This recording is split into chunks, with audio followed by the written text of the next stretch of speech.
Hey, what's up everyone? Mark from Mighty Tonkamaniacs back with a new video. As always, don't forget to like the videos and subscribe to my channel if you haven't done so already.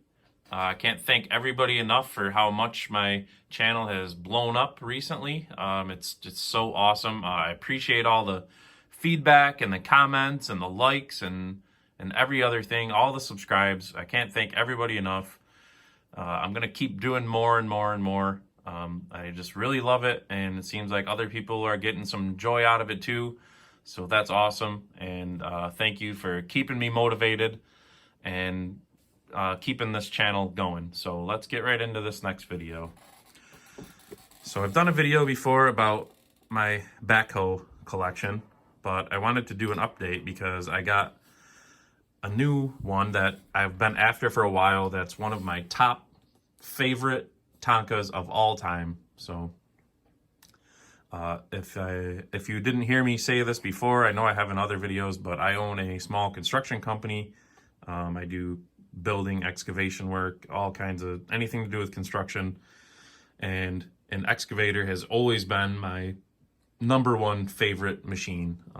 It's so fun. They're so versatile, and I just love them. So it's only natural that I would want to get the Tonka excavators. They call them a backhoe, but they're an excavator really. So, but we'll run down the line and I'll show you the newest one.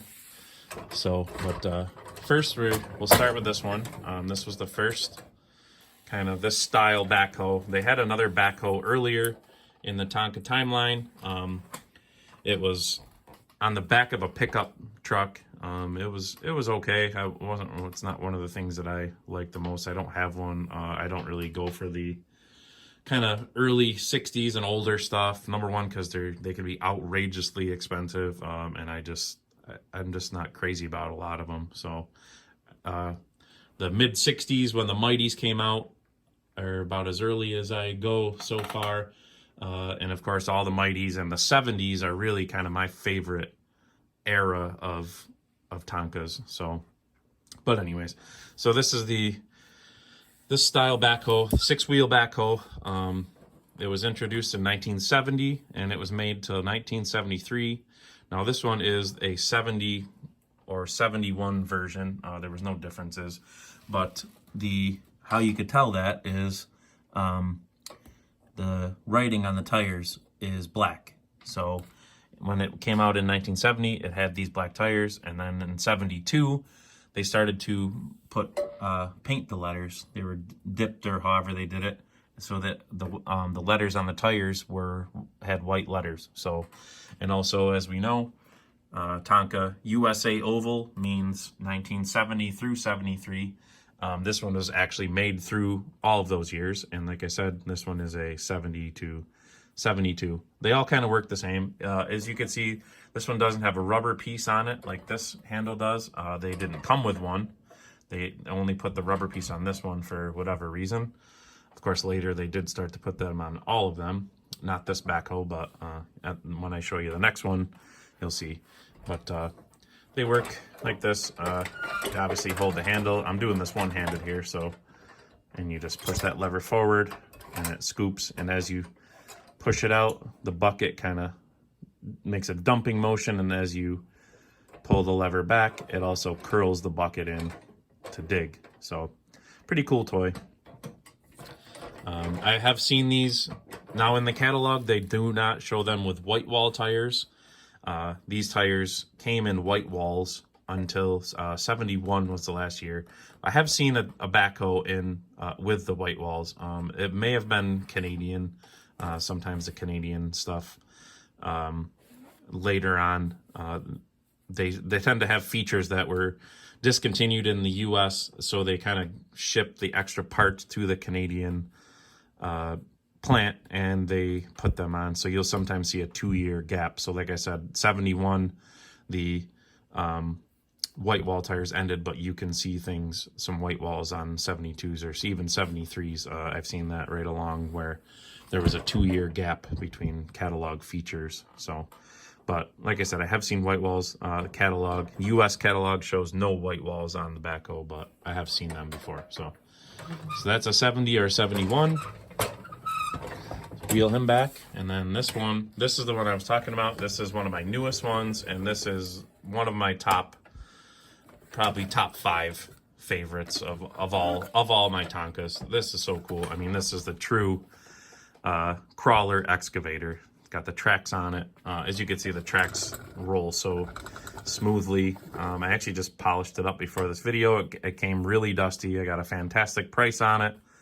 So, like I've said many times before, patience is definitely a key if you're collecting. It's hard to find things out on the internet or in the wild per se, like at a garage sale, whatever, antique shop, and sometimes they're priced a lot higher than they're really worth. I guess worth, that's a subjective term. I guess it's worth what it's worth to you, but you don't have to pay outrageous prices. So patience is key, and try to keep emotion out of it when you're collecting, because that's when you get caught up and you overpay. So this is the crawler backhoe. It was first introduced in 1977. This is a 78 to 80 version. 80 is when it was discontinued. So 78 began the years of the simple. This was the only decal on them that said just Tonka. That's it. No ovals, no nothing. So 77 would have the oval right here, the Tonka oval, red Tonka oval. And this is the only other decal that this has right here. It's a diagram that kind of shows you, if you notice this rod right here. Now, what this is for is you push up on it and raise up, and it's got a little hook that hooks on there, and then it keeps the bucket up off the ground for kind of like a transport mode. Really awesome.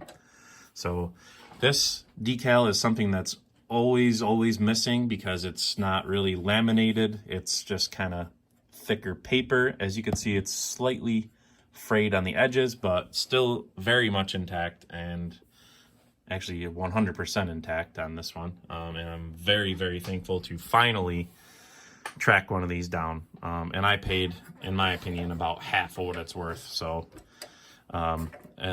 these things easily can bring $100 easily, and more. So, and this one's in really good condition. I dare say more like 100 to 150 on this one. So I got a fantastic deal on it. As you can see, it's got the tracks. It's in very good shape. It does have some minor chipping, but very cool.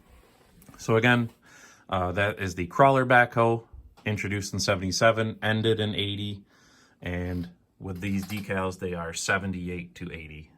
So very excited to have that one. I'm going to put that back in the lineup. That's one of my newest ones. So happy to check that off, the crawler backhoe. So then, after 80, there was no backhoes. And then in 83, when they restyled the cabs to this style cab, this was the style that I had when I was a child in the 90s, late 80s and 90s. It became the style. Now, this one is a 83 to 88. And I say that because, let me pull this other one out and I'll show you. So, one big thing with these later Mighties with this style cabs is a big telltale sign you can see right here, both of them together. They have flush hubs or a recessed hub. You can see there's kind of like a 1/2 inch lip right there.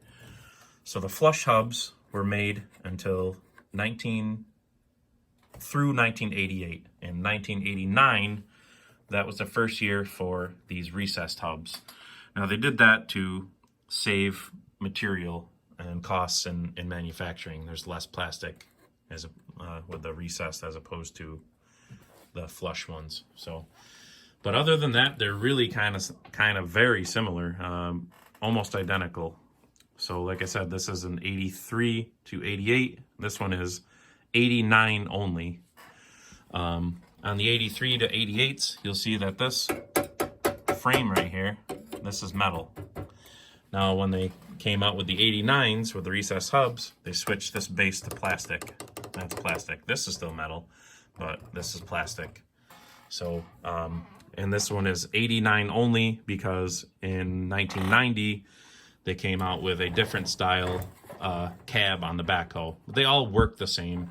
They all have the same mechanism that we push that and it swings the stick out and dumps the bucket and then curls back in. So let me slide this one back in. So this is the 83 to 88. And that one's actually a fairly tougher one to find. I don't know if it was just the paint quality or whatever. It was just kind of lesser on the new ones, so it's hard to find them in good shape, really. But let me slide this guy back here.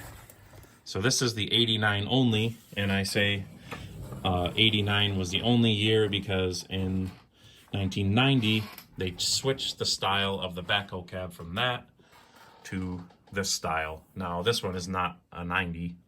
This one is a 92 to 94 because it is a Mighty Diesel. Tonka's changed to Mighty Diesel decals in 1992 when Hasbro took over. But yeah, so this one is an 89 only. And this one's cool. I got it from the original owner, who actually happened to be a neighbor. So thank you for that. Pretty cool. It's in good hands. So yeah, so that's the 89 only. And then this one, like I said, Mighty Diesel. That was the indicative of the Hasbro years beginning in 1992.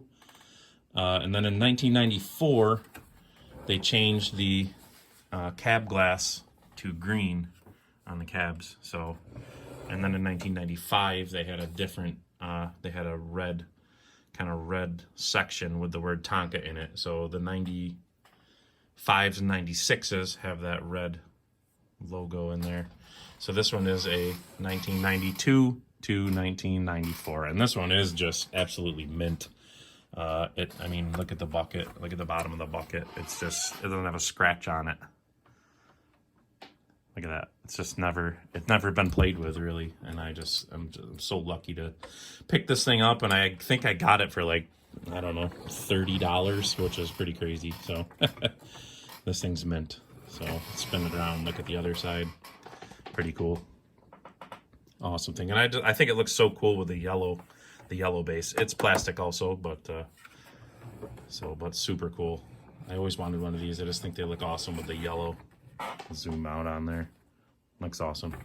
And then of course the last one in the lineup is the newest one. This is actually one of my son's toys. He got this actually the year he was born. It's dated 2013, but this is like one of the newer ones. This cab up here is metal. This part, I don't even know if that's metal. Oh yeah, that's metal, and just this little top part is metal. Literally everything else on this is plastic. Just this stick right here, and the inner part of the boom is metal, but this outer shell is plastic.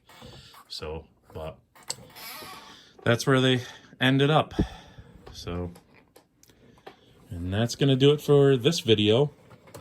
So again, thank you so much for everybody that has liked, commented, subscribed, just watched in general. I can't thank everybody enough.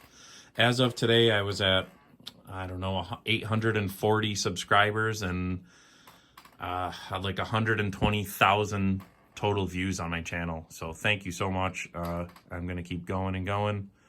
Like I said, it seems like everybody that watches gets some sort of joy or sparks a memory, and that people comment, and I love it. It motivates me, keeps me going, and I'm glad I can do something that kind of means something to people, because it sure means something to me too. So thank you. I hope to see you in the next one, and like I always say, always be hunting.